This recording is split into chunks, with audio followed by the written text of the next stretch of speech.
Sio kama hivyo mpenzi. Unajua kabisa kila siku tunaidia kukutana hapa. Afu unafika tu kwa kujitakia yani muda unaotaka wewe. Samahani kipenzi.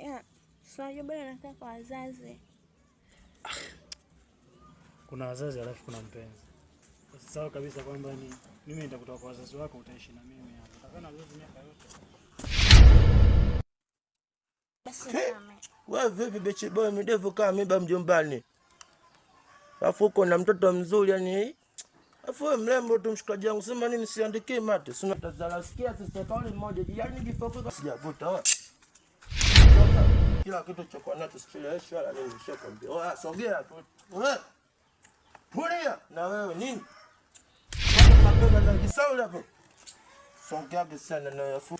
Ana kona zichomezea si. Oa Yaani mwanaume mzima unakubali mtu anakufika anakukaba anakuchukulia vitu vyako. Yaani yupo tu. Wewe kumebule. Haya simu yangu ndio ishaenda. Wewe vipi? Haya tumetaka mwenyewe bwana. Kama vipi fresh tu. Ange wenyewe mnene na kuvumilia tu kwani nini? Sina ushaenda tayari.